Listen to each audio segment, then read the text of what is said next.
오늘 권혁재 감독님까지 세 분이 참석하셨지만 저희가 이 투샷을 여기서 보네요. 너무 한 자리에서 뵙고 싶었던 두 분이에요. 지금 두 분이 함께 계셔서 기분이 최고죠, 두 분은, 그죠? 네, 오늘 오신 관객들께 인사 한 말씀씩 먼저 해주시고 저희 본격적으로 질의 시작하겠습니다. 네, 안녕하세요. 저는 여빈 언니의 절친 여빈 우리 응원해주러 오늘 이 자리에 온 배우 김태리라고 합니다. 반갑습니다.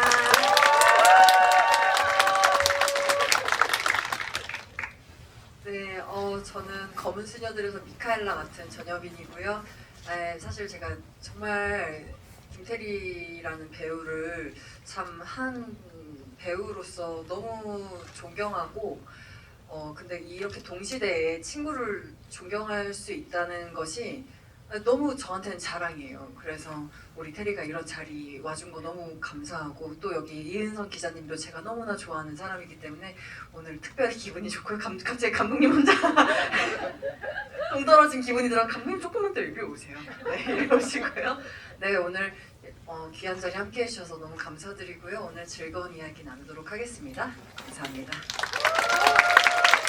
네, 안녕하세요. 네, 검은 수녀들 연출 맡은 권혁재라고 합니다. 반갑습니다.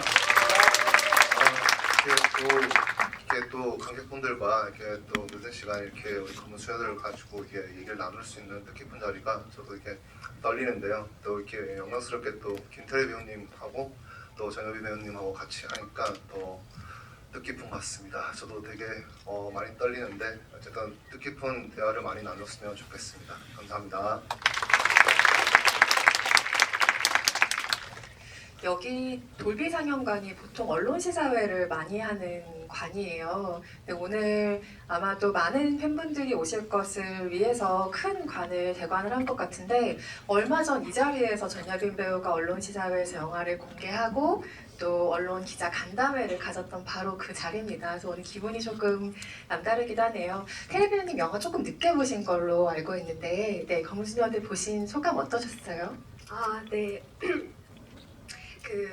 제가 이제 검수녀들 이제 언니가 한다고 했을 때부터 기대를 너무 많이 했고 이제 언니의 시사회는 당연히 참석을 한다고 이제 생각을 하고 있었는데 제가 그때 해외에 있었어요, 시사회 때. 그래서 너무 절망하면서 어떻게 내가 전여빈의 시사회를 참석을 못할 수가 이러면서 울부짖다가 이제 한국에 돌아와서 집에 도착해서 짐을 풀지도 않고 내팽개친 후에 집에 도착한 지 1시간 뒤에 영화를 집 근처 영화관에서 예매를 해가지고 달려가서 바로 봤습니다. 저는 오컬트 영화 너무 좋아하거든요. 검은 사제들도 너무 잘 봤고 이제 또 우리 사랑하는 언니 나온 거니까 좀 너무 즐겁게 재밌게 잘 봤습니다. 네, 그리고 이렇게 GV까지 하게 돼서 지금 긴장을 제가 지금 말하면서도 제가 긴장했다는 사실이 계속 자각이 되면서 너무 지금 떨리는데 이 긴장감이 조금 누그러들면은 네, 그러면은 또 편하게 재밌게 얘기 나눠볼 수 있을 것 같습니다. 네, 잘 부탁드립니다. 네, 맞아요. 우리 테리 씨가 조금 더 감흥을 정리한 시간을 드리고 여빈 배우께 마이크를 먼저 한번 드려볼까요? 지금 극장의 검은 수녀들이 여전히 성황리에 상영 중이기도 하고 또 한편의 작품 하얼빈이 나란히 걸려 있어요. 근데 각각 다른 매력의 영화로 두 편의 영화를 동시기에 선보이는 게 사실 누구에게나 주어지는 행운이 아니기에 지금 한국 영화계 여빈 배우 입지가 어느 정도인가 다시 한번 그 상영관의 풍경으로 확인을 저도 하고 있고요. 그 두 영화가 너무 다른 매력의 영화이긴 하지만 대의를 지키려는 사람들이라는 공통점이 좀 있는 것 같다는 생각이 들었어요. 그런 면에서 닮아있는 두 영화로 보였는데 작품을 선택하는 기준이 그리고 혹은 선호가 배우의 내면, 그때 어떤 시기를 지나고 있는 마음과 닮아서 선택하는 경우도 있지만 그보다는, 그러니까 나보다는 외부의 무언가로 조금 더 넓게 열려있을 때 선택하는 작품들도 있는 것 같거든요. 지금의 두 작품은 후자가 아닐까라고 조심스럽게 예측을 해보았는데 전여빈 배우의 지금이 자연스럽게 후자를 향하고 있는 건지 최근에 지향점이 좀 어디에 있다고 느끼는지 궁금했어요.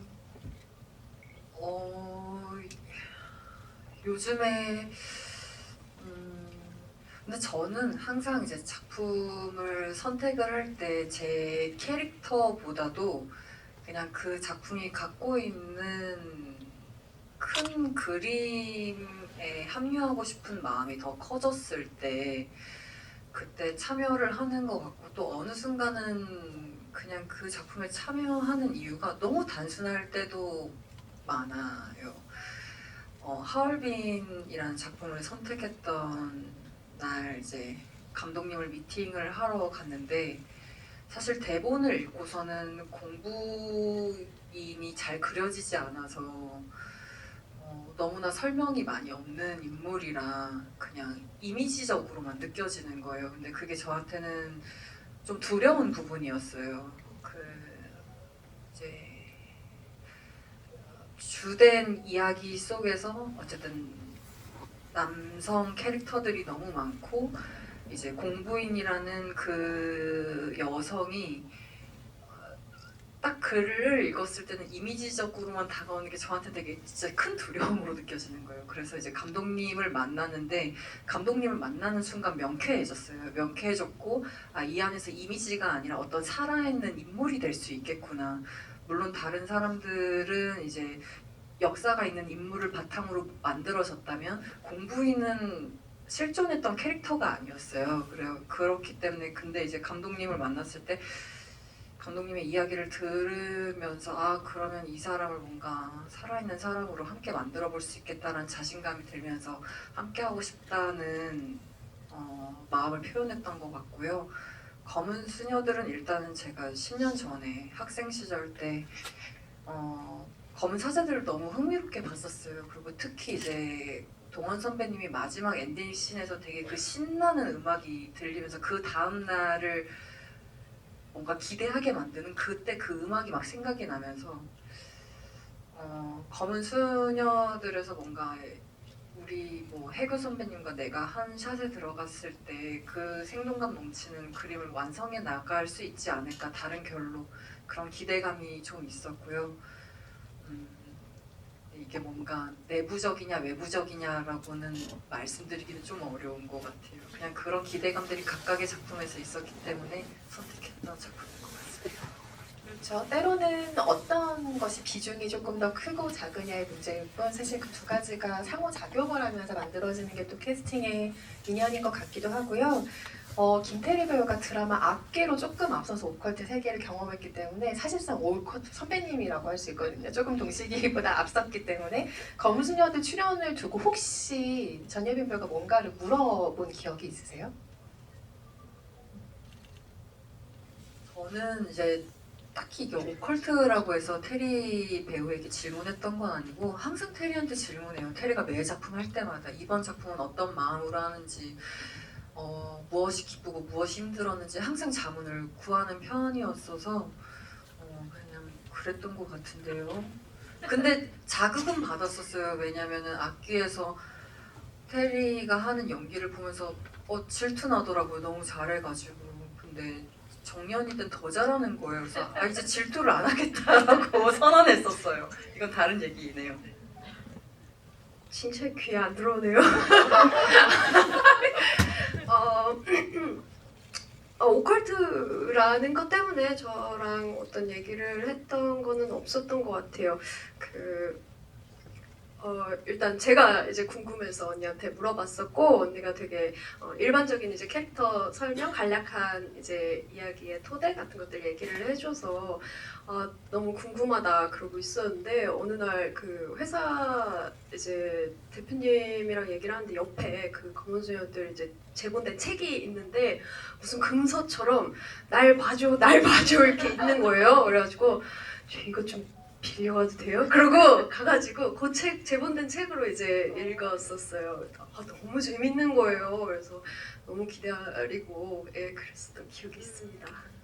너무 가깝게 잘 지내는 동료이자 친구이자 서로 어디서든 무엇이든 물어볼 수 있고 답변을 구할 수 있는 존재라는 게 일하면서 참 귀한 존재인데 두 분은 서로에게 정말 귀한 존재인 것 같다는 생각이 들고 안 그래도 뭐 오컬트라는 장르 때문에 그런 것은 뭐 비단 아니겠지만 공교롭게도 비슷한 시기에 영화와 드라마에서 오컬트 장르에 두 분이 도전을 하셨기 때문에 이것도 뭐 뚜렷한 답이 있는 질문은 아니겠지만 그래도 장르적인 갈증이 두 분에게 좀 반영된 선택이었을까 아니면 단순히 우연하게 찾아온 좀 장르적인 접합이었을까라는 궁금증도 있었어요.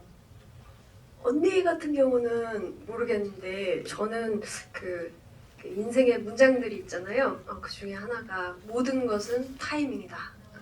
그래서 그냥 모든 그 삼박자 어떤 제가 원했을 수도 그런 마음도 당연히 있고 장르적인 건 언제나 배우에게는 갈증이 있으니까요. 그런 것도 있던 찰나에 좋은 작품이 들어왔고 그때 만났던 작품이었던 것 같아요. 네, 저도 그냥 제가 했던 모든 작품이 뭐 제가 학생 때 했던 단편 영화라던가 혹은 이제 독립 영화, 장편 영화라든지 이제 상업 영화 진영에 들어와서 하는 제 모든 선택은 그냥 그 당시에 제가 할 수 있는 가장 최고 최선의 선택이었어요. 네. 이제 뭐 그거는 관객분들이 어떻게 평가를 해주시던 뭐 칭찬을 듣던 질타를 받건 작품이 모자르건 작품이 좋다는 평가를 받건 그거랑 상관없이 저의 선택은 항상 그냥 제가 할 수 있는 가장 최상의 선택이었던 것 같아요. 네. 그렇습니다. 아까 촬영 시작하기 전에 김태리 배우에게 여러 가지 물어보기도 하고 또 응원을 구했다라는 이야기를 잠깐 여빈 배우가 하기도 했는데 조금 오래된 기억이라 기억이 잘 나지 않을 것 같긴 하지만 그래도 그때 태리 배우가 해줬던 말 중에 굉장히 용기로 마음에 다가왔던 말이 있을까요? 테리 씨는 저한테 그 질문을 해요. 제가 작품에 들어갈 때마다 본인은 기억하시는지 모르겠지만 연기가 재밌어? 재밌게 하고 있어? 혹은 몸이나 마음이 아프진 않아? 이런 걸 많이 물어봐 주거든요. 근데 그때 제가 나 지금 연기가 재밌어 라고 하면은 테리가 제일 기뻐해줘요. 그 어떤 대답보다 언니가 연기를 재밌다고 하면 난 그게 제일 기뻐 라고 해주거든요. 그냥 저는 그게 제일 기억에 많이 남아요. 제가 연기를 재밌어 하면 좋겠다라고 하는 눈물 날 것 같아. 내가 괜히 지금 벌써부터 이러면 안 되는데 그래서 빨리 황급히 한번 넘어가 보겠습니다. 전여빈 배우의 검은 수녀들 마지막 촬영 날 테리 배우가 현장에 가셨던 걸로 알고 있어요. 네, 맞습니다. 그날 모습이 어떻게 기억에 남아 있어요? 제 모습은 확실히 정년이었고 흑감자인 채로 가셨나요? 네네네. 언니는 소녀셨죠. 네, 소녀셨고 그게 장면이 어떤 장면이었냐면 그 카페에서 유니어와 미카엘라가 함께 타로를 앞에 두고 이제 4번, 5번, 6번 이렇게 얘기를 나누던 그 장면이었어요. 근데 저는 그때는 책을 읽었지만 그래도 그 카페라던가 그런 거는 몰랐으니까 어떤 장면인지 모르고 이제 멀리서 이렇게 봤어요. 촬영 빨리 가면 안 되거든요. 그래서 멀리서 이렇게 지켜보는데 그 카페 전경이 이제 저한테는 기억이 되잖아요. 그 두 사람의 모습과 그 바깥의 전경과 그런 게 이제 영화를 보는데 그 장면이 딱 나오는데 아, 저 장면이구나 이런 생각이 들어요. 저는 다른 이제 배우분들 촬영장 놀러 가는 걸 참 좋아하는데요. 서프라이즈로 이렇게 가는 거를 그럴 때마다 그때의 그 분위기라던가 아니면 제가 모르는 이 100명 남짓의 그 수많은 스태프분들의 어떤 노력들 뭐 그날의 날씨 뭐 모든 것들이 아, 이 한 씬을 만들었구나 이거를 영화관에서 볼 때마다 참 뭉클한 그런 마음이 좀 드는 것 같아요. 네, 그땐 그랬었어요. 저는 뭐 테리 배우 포함해서 배우들에게 이런 얘기를 들을 때 이 사람이 너무 반짝이고 예뻐 보여요. 사실 촬영장이라는 게 현장의 배우들에게 얼마나 익숙한 공간이겠어요. 때로는 그게 좀 지긋지긋하기도 하고 나의 무언가를 마음처럼 쏟아낼 수가 없어서 거기처럼 답답한 공간이 없을 텐데 남의 현장이잖아요. 편하게 갈 수 있으니까 제가 빵긋빵긋 웃으면서 가거든요. 일하고 있는 사람들에게. 그래서 잠시 쉬고 싶을 수도 있을 텐데 사실 내 동료가 하는 게 궁금하기도 하고 그 현장에서는 또 어떤 것들이 보이나 사실 보러 가고 싶은 마음도 있을 거고 현장은 참 좋아하는 배우구나라는 생각을 늘 텔레비전 볼 때마다 하고 있고요. 아마도 한국 영화 역사상 비슷한 기간에 이렇게 장르적인 모험을 가장 많이 한 배우로 동시대 배우를 꼽으려면 김태리 배우를 꼽을 수 있지 않을까. 전여빈 배우도 물론 아주 진귀한 모험의 세계들을 영화를 통해 경험하셨지만 김태리 배우는 뭐 악기를 비롯해서 판타지의 세계로 우리가 한번 얘기를 해본다면 외계 플러스 인 시리즈에서 또 천둥을 쏘는 처자로 등장을 하기도 했고 승리호에서 또 선장님으로 등장을 하시기도 했고 이미 판타지의 세계를 정말 여러 차례 경험을 하셨어요. 근데 현실에 탁월하게 발붙인 작품도 이 배우는 너무너무 잘 소화를 하지만 판타지 장르 안에서 오컬트를 포함해서 그렇게 활약하는 캐릭터를 연기할 때 보이는 또 자유로움이라는 게 보는 우리에게 있거든요. 그래서 김태일 배우가 실제로 느끼는 재미와 자유로움이 어떤 종류의 것이었을까 이 자리를 빌어서 한번 여쭤보고 싶기도 했습니다. 저는 여빈 언니도 비슷할 것 같긴 한데요. 이게 판타지가 들어있다고 해서 그 현실에 발붙이지 않다라는 거는 뭔가 연기적으로 조금 제 생각에는 조금 맞지 않는 것 같아요. 더더욱 현실에 발을 붙여야 된다고 생각해서 저는 좀 특히나 노력을 하는 편인 게 검은 수녀들의 미카엘라도 그렇지만 이 세계관을 증명하는 거, 이 세계관을 증명하는 그 증거 자체가 저 자신인 거잖아요. 미카엘라의 존재 자체가 그 세계관을 증명하는 이제 그런 존재인 거예요. 그러면은 저는 이제 그 증거로서 저 자신을 일단 설득해야 되고요. 배우인 저 자신, 그리고 제 캐릭터와 함께 연기하는 이 사람들, 이 공간을 또 설득해야 하고 또 이거를 스크린으로 마주할 이 시청자분들이나 관객분들까지 이제 설득을 해야 하는 그런 일이라서 저는 항상 현실에 발을 붙이려고 그것이 나의 현실이라고 생각하기 위해서 항상 노력을 했었던 것 같아요. 그래서 자유로움, 그래서 어떻게 보면 더 어려운 부분이 있다는 그런 얘기고 자유로움에 관해서는 있죠. 자유로운 부분이 있죠. 자유로운 부분이 그 세계관이 제가 연기를 함에 있어서 좀 자유로울 수 있도록 조금 더 도와주는 그런 거는 확실히 있는 것 같아요. 왜냐면 내 캐릭터 성격의 어떤 컨셉이 되어줄 수 있는 그런 거니까 제가 승리호하고 외계인하고 이제 악귀를 했는데 그 순으로 좀 더 자유도의 폭이 좀 더 열리기는 한 것 같아요. 경험인지라 승리호 할 때는 그래도 조금 생각이 조금 막혀 있었던 것 같은데 이제 점점 더 그런 세계관들 속에서 어떻게 하면 조금 더 독특한 것들을 새로운 것들을 안 해본 것들을 더 상상해 볼 수 있을까 그런 생각들을 조금씩 더 하게 된 것 같아요. 그런 면에서는 재밌죠. 재밌었어요. 연기의 비법이야 사실 이 배우들만 고유의 자신의 것을 아는 거겠지만 살짝 힌트를 하나 얻은 것 같기는 하네요. 그게 너무나 현실에 발이 붙어있는 캐릭터이기 때문에 거기서 나오는 자신감이 이 배우들에게 자유로움을 선사했을 것 같다는 지금 짐작을 조금 해보고 있고요. 디테일이야 조금 다르겠지만 아마도 비슷한 순서로 여긴 배우도 이 작품에 다가가지 않았을까 싶습니다. 오래 기다리신 고영재 감독님께 잠시 마이크를 두 분 잠시 쉬고 계세요. 검은 수녀들은 오컬트라는 장르 영화죠. 그런데 여기는 일종의 운명론적 관점으로 무언가를 해석해낸다는 인상이 좀 짙게 여겨진다는 인상이 드는데요. 각본에서 이게 이미 완성된 톤 앤 매너일 수도 있지만 연출로서 그 운명론이라는 것이 조금 더 강화한 부분이 있지 않을까 하는 짐작을 해봤습니다. 혹시 관련해서 들려주실 얘기가 있을까요?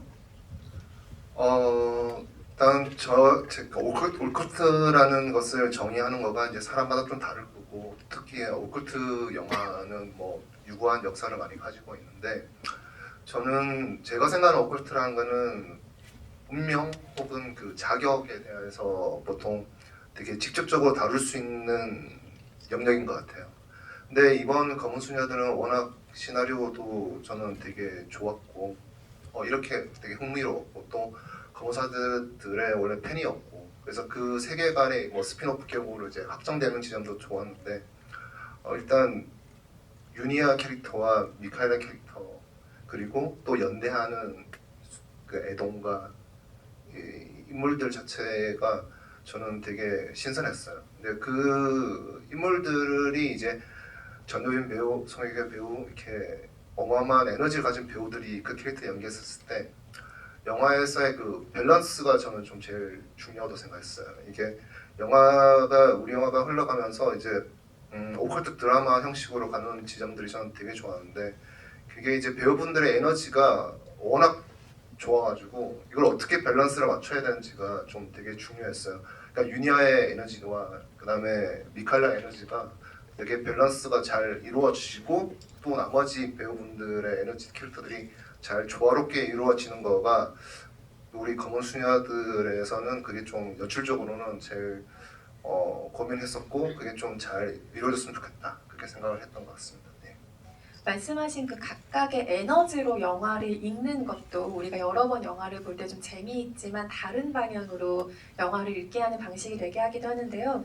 검은 사제들을 우리가 잠깐 기억을 떠올려 보면 트라우마를 극복하는 최부제, 그러니까 강동원 배우가 연기했던 성장 스토리이기도 했죠. 어렸을 때 동생을 죽는 거를 어린 자신이 어떻게 손을 쓰지 못했다는 트라우마를 영영 안고 살아야 할 것 같은 인물이 그것을 벗어나는 이야기이기도 했는데요. 검은 수녀들 역시 미카엘라의 편에서 시선으로 쭉 따라간다면 이 사람이 과거를 딛고 한 걸음 성장하는 작품으로도 읽을 수도 있는 것 같습니다. 전예빈 배우가 해석하는 미카엘라의 성장이라는 건 어떤 걸까요? 우선 미카엘라는 어렸을 때 이제 어린 시절에는 본인이 자신의 상황을 통제할 수 있는 힘이 없잖아요. 어른들에 의해서 어쨌든 그 상황 속에 놓이게 되는데, 이제 자기가 원치 않았지만 이미 귀태라는 프레임에 씌워진 사람이고, 어른들에 의해서 뭐 무당, 뭐 구판에 다니던가 아니면은 그 수도원, 우리 기도원에 어쨌든 봉제 수도원 안에 있게 되고, 또 그러다가 자기와 같은 처지에 놓였던 친한 언니의 죽음을 컨트롤할 수 없이 그냥 받아들이게 되고, 그러면서 이 친구는 아주 자연스러운 트라우마가 생겼을 것 같아요. 그러면서 어쨌든 자신은 뭔가 치료받아야만 하는 사람이라고 그냥 받아들이면서 살게 된 것 같은데, 그러면서 어떤 평범함을 꿈꾸게 됐겠죠. 평범함을 꿈꾸게 됐고, 그리고 치유가 되지 않았지만 치유가 됐다고 다른 사람들에게 보여지기를 원했던 것 같아요. 어떤 평범한 사람이 되고 싶었을 것 같아서. 그래서 자신은 여전히 귀신을 보지 않는다고, 바오로 신부의 제자로서 뭔가 그런 것들은 그냥 정신과적인 치료 과정으로 해결될 수 있는 문제라고 그냥 이렇게 스스로를 속이면서 혹은 스스로를 인정하지 않는 사람으로 자라났을 거라는 생각을 했어요. 근데 그럼에도 풀리지 않는 것들이 있으니까, 근데 그것을 직면하는 유니아를 만나고 나서야 뭔가 이 사람은 자유를 향해서 뛰쳐나갈 수 있는 사람이 되지 않았을까, 자기를 받아들임으로 인해서. 근데 그게 이제 저는 유니아 앞에서 타로를 이렇게 내어주잖아요. 그때 테리가 왔던 그 촬영장, 그 현장에서 그때부터 이제 뭔가 해제의 순간이 시작되지 않았을까, 자신을 직면하게 되면서라고 생각을 하였습니다. 제가 질문 하나 해도 돼요? 그럼요. 그 미카엘라의 성장에 관련해가지고 저는 이제 제가 맡았던 캐릭터에 대해서는 그렇게 크게 어떤 이 작품이 끝나고 나서 이 어떤 미래를 상상해 보지는 잘 않는 것 같아요. 그래서 항상 질문 받을 때 조금 오 이렇게 되긴 하는데 그러면서 언니한테 미래에 대해서 물어보자면은 저는 미카엘라의 가장 큰 두려움의 그 어떤 형상이 그 죽은 언니의 마지막 순간이라고 이제 생각이 들더라고요. 그리고 그게 왜 미카엘라의 가장 큰 두려움이 됐느냐 하면은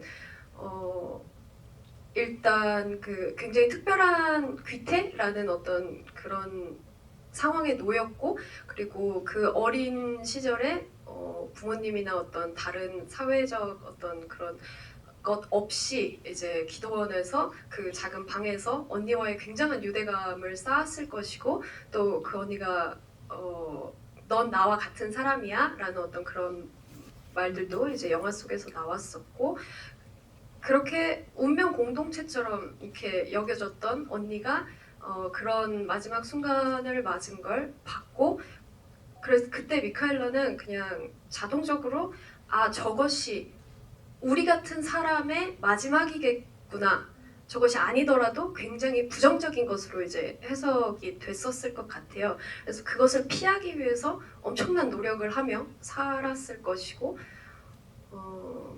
그랬다고 했을 때 이제 미카엘라가 유니아를 만나서 어떤 것을 각성하게 되고 이제 영화의 마지막도 새로운 발걸음 어떤 미카엘라가 지금까지 회피해오던 모든 것을 세서 완전 벗어나는 어떤 그런 순간으로 마지막이 되는데 그럼 이제 미카엘라는 그 언니의 형상을 마주하지 않을까요?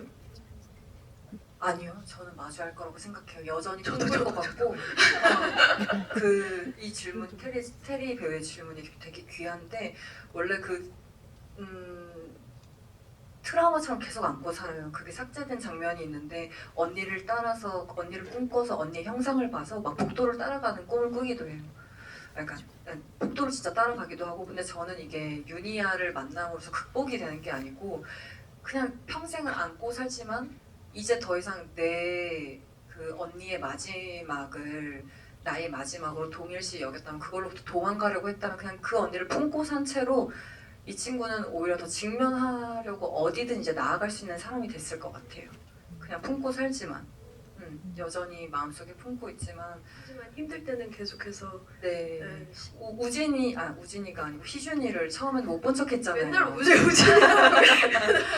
희준이를 못 본 척했잖아요.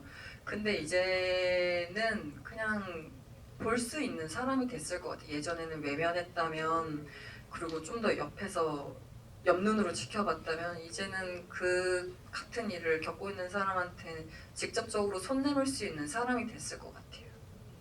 보통 인물의 성장이라고 하면 뭐 우리도 계속 그 개념을 찾아가는 중이지만 어른스러워지는 어떤 단계로 한 발짝 나아간 걸 상상하잖아요. 그런데 이 경우는 반대인 것 같아요, 그렇죠? 저 근데 또 궁금해요. 그러면은 테리 배우는 또 어땠을 것 같아요? 궁금하네요. 아 미카엘라가 네. 그 이후에 네, 왠지 안고 살았을 것 같다고 했는데 어떤 네. 식으로 이제 앞날을 나아갈 것 같아요? 저는 어떤 식으로 앞날을 나아갈 것 같은지 보다 어땠으면 좋겠다라는 마음은 있었던 것 같아요. 그 마지막을 보면서 저는 감독님은 좀 아쉬웠던 게 말해주세요. 너무 궁금해요. 제가 가장 좋아했던 이제 미카엘라의 얼굴, 여변이의 얼굴은 그 많은 분들이 그러실 것 같아요. 그 아이스크림과 탕후루의 연결신이거든요. 그 장면을 보면서 어떤 미카엘라가 그 유니아에 대한 그 당혹스러움과 어떤 그런 것들을 감추지 못해서 어떤 본 모습이 막 튀어나오잖아요. 그게 굉장히 아이 같기도 하고 뭔가 좀 그 맨 처음에 미카엘라가 보여준 그 기계적인 어떤 그런 모습과는 완전히 반대되는 그런 모습이잖아요.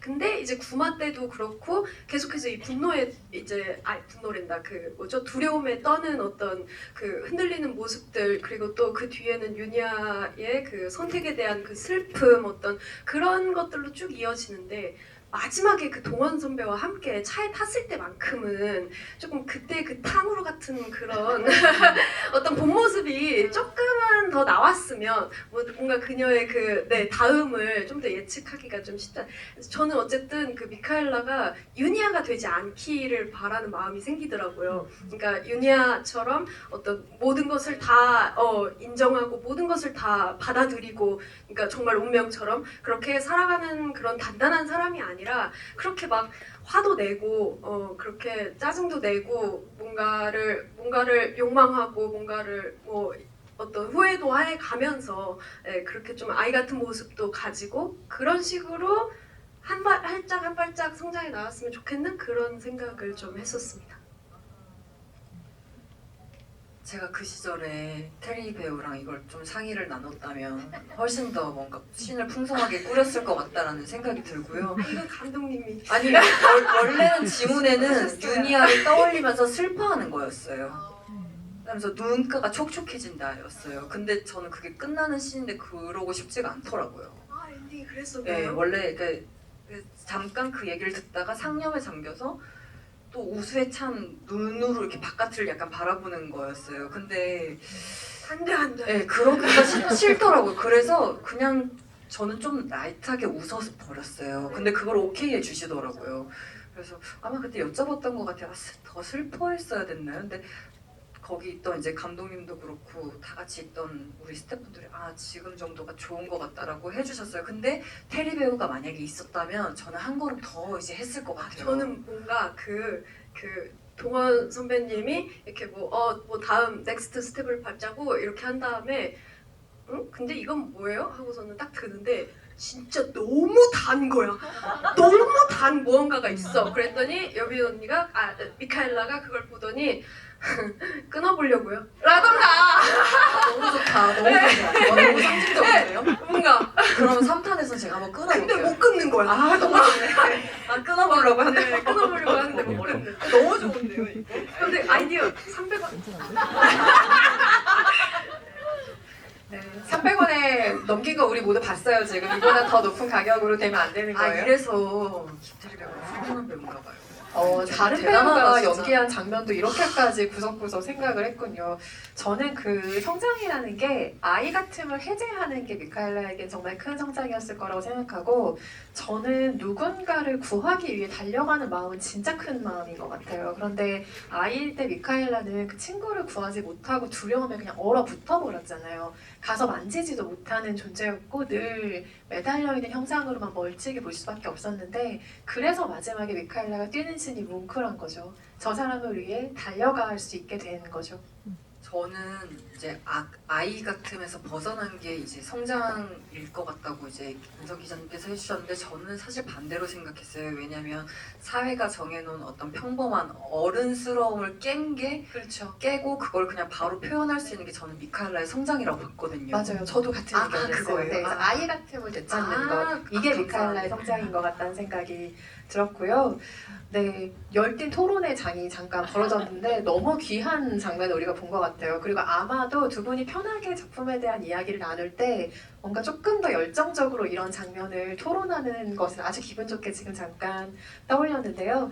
두 배우야 지금 비슷한 시기 한국 영화를 이끄는 주축이 된 새로운 세대의 또래 배우들이지만 에너지도 다르고 연기 스타일도 다르고 이미지도 다른 두 배우이기에 우리가 또 두 분을 사랑을 하죠. 근데 나에게는 없는 상대방의 매력, 재능, 캐릭터 해석력을 평소에 유심히 보시고 느끼고 있겠죠? 그것도 궁금하고, 또 서로가 서로를 보면서 얻는 용기가 무엇일지도 궁금해요. 이거 먼저 해야지 네, 유리한데. 네. 근데 이거 너무 추상적인데요. 일단은 김태리 배우는 정말 재능이 있는 사람이에요. 귀 막으셔야 됩니다. 그냥 일단 기본적으로 타고난 것이 있는 사람이에요. 근데 저가 정말 감탄하는 지점은 노력하는 천재 따라갈 수 없다고 하잖아요. 테리가 그래요. 정말로.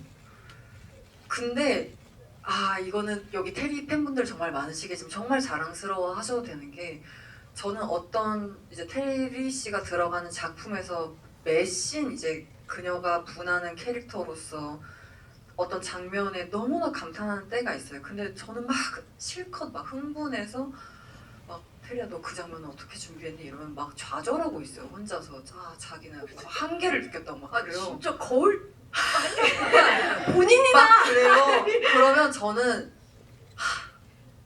딱 근데 그 얘기를 들을 때 기분이 너무 좋아요. 왜냐면 너무 잘한 사람이 자기를 그렇게 얘기를 하니까 저 사람은 얼마나 더 반짝거려질까 기대가 되는 거예요. 왜냐면 어떤 사람들은 막 그거에 취해 있는 배우들도 있거든요. 근데 취해도 돼요. 왜냐면 그만큼 잘했으니까 취해도 되거든요. 마땅히 박수 쳐주고 싶은데 근데 이 친구는 막 더 막 좌절하니까 어떤 저의 이제 동료로서 같은 배우로서 어떤 변태 같은 약간 그런 그녀를 바라보는 약간 그런 고치감이 막 드는 거예요. 끝을 알 수가 없겠다. 그 넓이를 가늠할 수가 없겠군 이러면서 막 더 응원해주고 싶은 거예요. 근데 몰라요. 계속 기대되는 그 지점은 있는데 근데 저는 그런 생각은 있어요. 테리만큼은 노력할 수는 없겠다라는 생각은 있어요. 네. 근데 그게 저를 자극시켜주는 지점이에요. 네. 이건 다른 건데요. 테리가 저 우리 영화 촬영장에 와서 제 손에 정연이 정연이 옷감으로 만든 이렇게 작은 테리의 의상이 달려있는 키링을 주고 갔어요. 우리 영화 하는 동안 그거 잘 갖고 있으라고. 그래서 우리 영화 하는 무섭시다. 하는 동안에도 사실 배우들은 초반에가 정말 힘들고 긴장이 많이 되거든요. 진짜 막 사시나무 떨듯이 현장에서 떨리고 막 이상한 상태가 돼요. 근데 그거 갖고 다니면서 마음을 다 잡고 있어요. 네.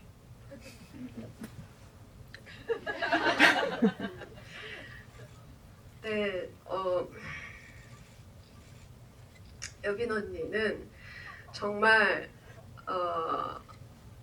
선하고 사랑이 많은 사람이에요. 저는 항상 여빈 언니를 표현할 때 그렇게 표현을 하고 소개를 하는데 이런 얘기를 본인한테 하면은 굉장히 아니다. 나는 그런 사람이 아니다. 난 너가 생각하는 그런 사람이 아니다. 라고 하지만은 가끔은 주변에서 하는 말도 주변에서 자신을 바라보는 그 시선도 맞다고 인정을 해야 된다고 저는 생각을 하고요. 언니는 굉장히 생각이 많고 고민도 많고 그리고 실제로 많이 감기라던가 그런 것들을 막 달고 살고 그래서 제 생각에는 지칠 때가 많을 것 같아요. 체력적으로나 심적으로나 이렇게 지칠 때가 많을 것 같은데 언니는 그럴 때 어떤 방식으로 이겨내냐면 사랑을 베푸는 방식으로 이겨내요. 연락을 하고 좋은 이야기를 하고 저에게 막 위로를 하고 응원을 해주고 어떤 그런 너무 예쁜 말들을 막 해요. 그런 걸로 언니는 다시 일어날 의지를 다잡는 그런 사람인 것 같아요. 그래서 그런 모습을 보면 제가 위로나 용기를 받음과 동시에 나도 저런 사람이 되고 싶다, 되어야겠다 어떤 그런 생각도 하게 만드는 것 같고요. 또 연기적으로, 배우적으로 이제 직업적으로 생각을 해보자면 언니가 나오는 작품들을 보면 그냥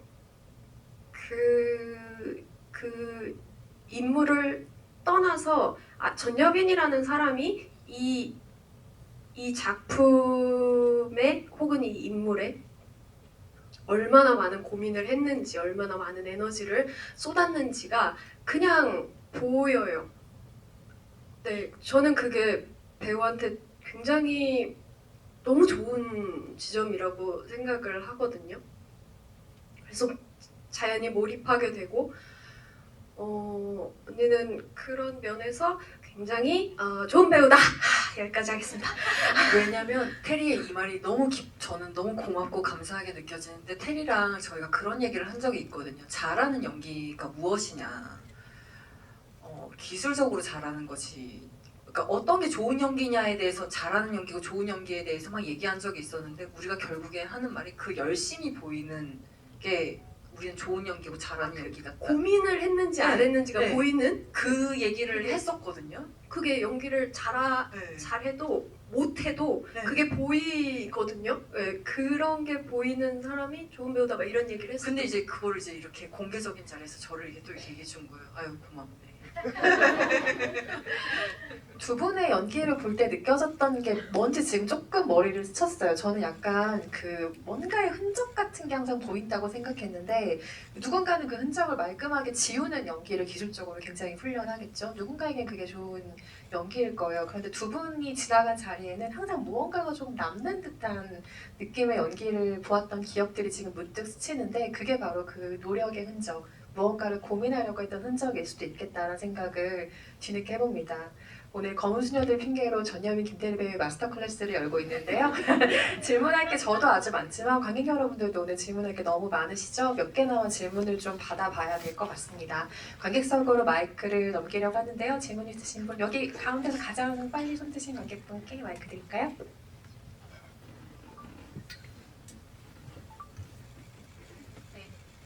네, 질문에 기회를 주셔서 너무 감사하고요. 영화 너무 재밌게 잘 봤습니다. 저는 그 김태리 배우님 출연하신 악귀도 되게 재밌게 봤었는데 그래서 둘 다 비슷한 오컬트 장르이다 보니까는 이제 이제 영화랑 그 드라마를 비교하면서 보게 되더라고요. 그래서 악귀와 악마, 악령의 시인 이제 그런 사람이 나오다 보니까 그래서 비교를 하다 보니 그 이제 악마와 악기의 이름을 찾고자 하는 것과 그 다음에 불을 이용해서 마무리가 된 점이 좀 비슷하다라는 생각이 들더라고요.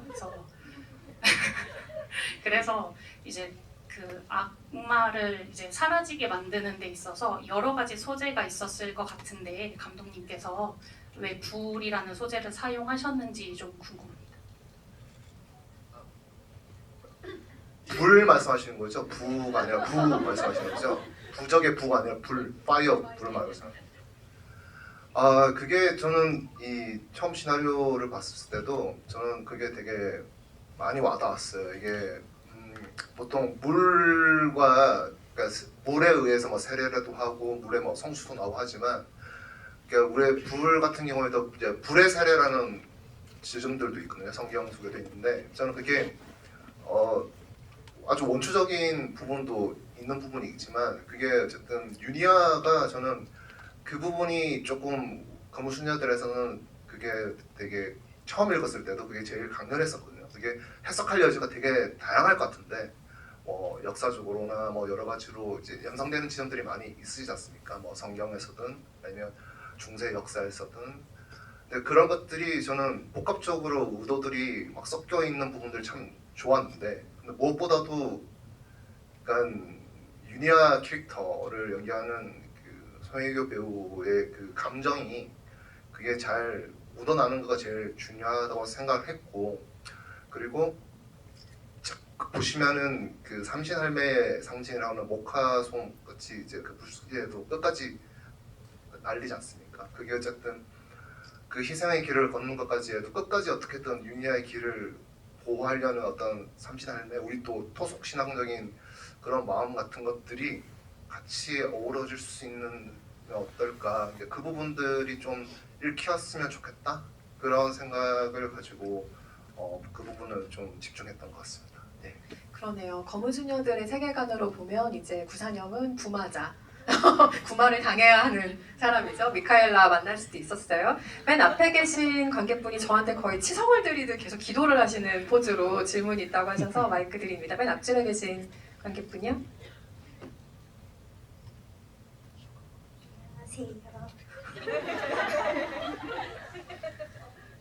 여빈 배우님께서 테리 배우님과 같은 작품에 출연하고 싶다고 하셨었는데 만약 두 분이 같은 작품에 출연한다면 어떤 장르에 같이 출연하고 싶으신지 궁금하고 감독님께서 두 분을 한 작품에 캐스팅하신다면 어떤 장르로 갖고 싶으신지 궁금합니다.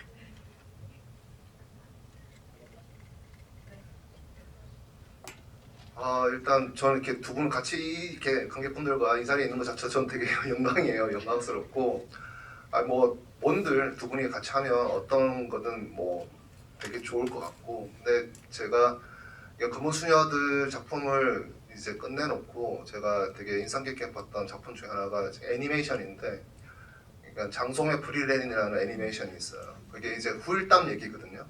그러니까 죽은 용사 힘내, 그러니까 여정이 끝나고 나서 판타지 장르인데 악마랑 싸우고 나서의 후일담이에요. 후일담 하면서도 여정이 끝났는데 또다시 여정이 시작되면서 그걸 반추하는 아주 목가적인 판타지인데, 왠지 그게 저는 이게 검수저들 끝나고 나서는 궁금한 거예요. 그러니까 미카엘라도 궁금하고 유니아도 궁금하고 바오로도 궁금하고 희준이, 애동, 뭐 효원 다 궁금하더라고요.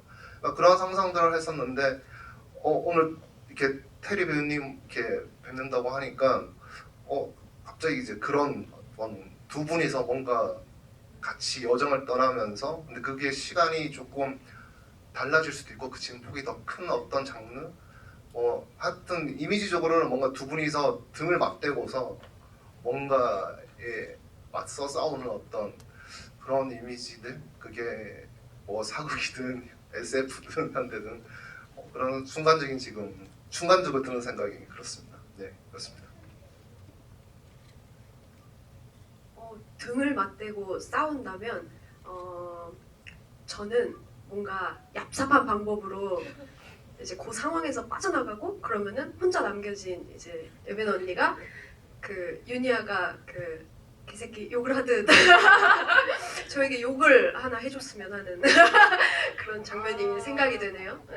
언니, 어떤 저는 테리한테 늘 말했던 게 있어요. 델마 루이스 같은 거 너랑 꼭 해보고 싶다라고 했고, 근데 또 이 얘기 또 듣다 보니까 우리 둘이 사기꾼이 되어가지고 아주 큰 계략을 뭔가 짜는 그런 것도 너무 재밌을 것 같고, 그러다 서로의 뒤통수를 치는 그거 괜찮을 것 같은데요. 어때요? 네, 그렇죠. 같은 양아치들로? 좋아요, 아, 좋아요. 네네네. 네. 좋은데요. 뭐가 됐든 나오기만 하게 해주십시오. 그래서 뭐 한국 영화계가 지금 이 투샷을 안 남기면 그게 얼마나 큰 국가적인 손실입니까? 언제 어디서든 꼭 그 버디물이 됐든 뭐가 됐든 꼭 한번 우리가 목격하게 되기를 정말 진심으로 바라고 있는 두 배우의 투샷을 정말 기대하고 있겠고요. 두 배우도 의사가 없지 않은 것 같으니 우리가 머지않은 시기에 좋은 작품에서 만나뵙게 되길 바라고요. 제가 감독이라면 일단 무조건 길게 찍을 거예요. 또 러닝타임을 뭐 3시간 반 정도 해가지고 여러분의 얼굴을 오래오래 보는 작품을 찍을 겁니다. 너무 아쉽게 저희 마무리해야 될 시간이 됐는데 혹시 짧은 질문 하나만 있으시면 마지막으로 받아볼까요? 이쪽 사이드에 손든 관객분께 마이크 드릴까요? 짧은 질문과 짧은 대답이어야 합니다.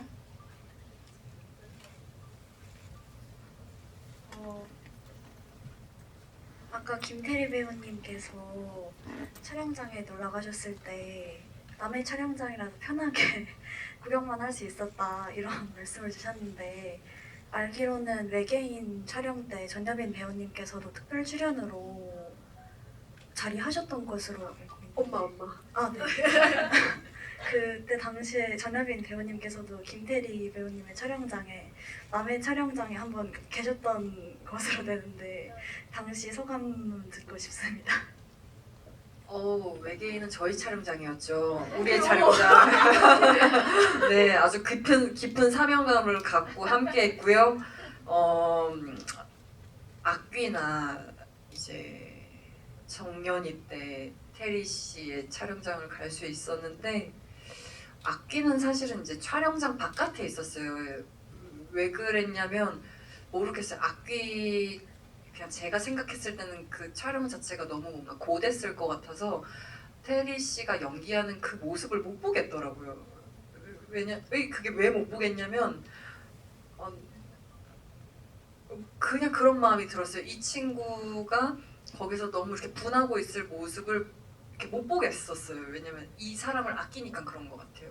이 친구가 그 촬영장에서 고군분투하고 있을 모습을 뭔가 지켜볼 자신감이 없었고, 비 맞고 막 피 흘리고 있었을 때니까. 그거를 볼 자신이 없었어요. 이 친구가 힘든 모습을 볼 자신이 없었고, 그리고 정년이 때는 이제 테리 배우가 이 프로젝트를 얼마나 길게 참여하고 준비했는지를 아니까 한번 바라보고 싶었어요. 그래서 그때는 좀 자신감이 생겨서 테리 씨가 이제 소리 선배님이랑 막 촬영하는 걸 봤는데 아 정말 이 사람은 이 현장에 정말 큰 사람이 됐구나라는 게 느껴졌어요. 정말 뭐냐면 딱 떡하니 그 세트장 안에서 딱 우직하게 모든 사람에게 빛을 주는 사람 같았어요.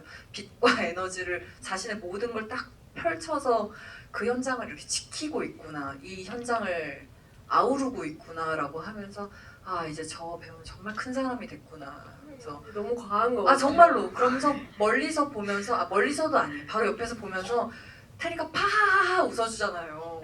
그 모습이 얼마나 자랑스럽고 뿌듯하고 아름다운지 그러면서 동호하고 싶더라고요. 얼른 저 사람 옆에 같이 있는 현장에 있고 싶다라고 꿈꾸고 왔습니다.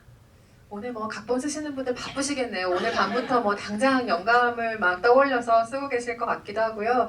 더 많은 이야기를 밤새 나누면 너무너무 좋겠지만 아쉽게도 오늘 자리를 마무리해야 다음 기회가 또 있겠죠.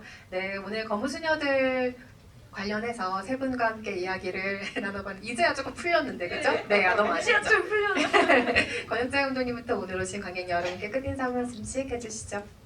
네, 이렇게 늦은 시간까지 자리해 주셔서 너무 감사드리고 되게 뜻깊은 자리였는데 이렇게 거무수녀들 그리고 김태리 배우님, 전혜리 배우님, 이현석 작가님 너무너무 감사드립니다.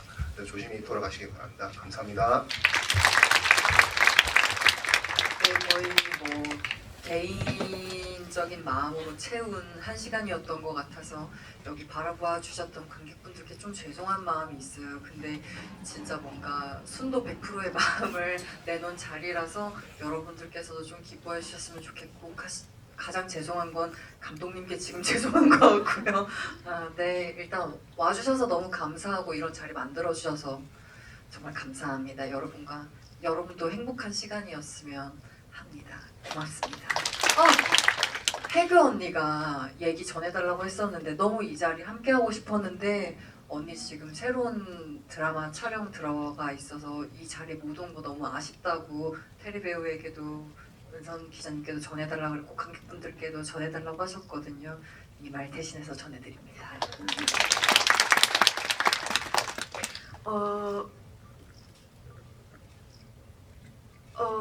저는 검은 수녀들이 한편의 히어로물처럼 느껴졌어요. 그러니까 검은 사제들의 추억 때문에 어떻게 보면은 그 악령과 싸우는 사제 이 두 부분의 그 어떤 티키타카, 어떤 긴장감, 어떤 구마 과정에 대한 그런 관심도 그런 것들을 유심히 볼 수 있지만 저는 감독님이 뭔가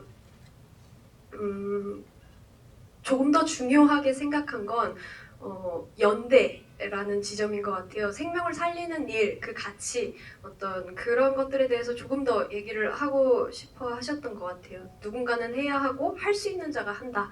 약간 이런 느낌이랄까? 그래서 그런 부분에서 영화를 너무 잘 봤고요. 여러분들 오늘 영화 재밌게 보셨으면 아직 또 검은 소녀들 안 보신 분들 많이 계실 테니까 많이 입소문 많이 내주셨으면 좋겠습니다. 오늘 진짜 너무 시간이 빨리 가가지고 너무 아쉬운데 네, 또 이런 자리가 또 있었으면 좋겠습니다. 즐거웠습니다. 감사합니다. 네, 거무수녀들 아직 많은 사랑 속에 달려가고 있으니까요. 또 곧 있으면 발렌타인데이인데 그때도 잘 어울릴 것 같은 영화기도 하고 제 생각해보니까 네, 꾸준하게 오래 살아주시길 단 거. 맞아요. 네, 같이 탕후루나 뭐든 먹으면서 네, 같이 오래오래 거무수녀들 이야기 나누고 같이 오래도록 즐거워했으면 좋겠습니다. 조심히 돌아가시고요. 감기 조심하시기 바랍니다. 감사합니다.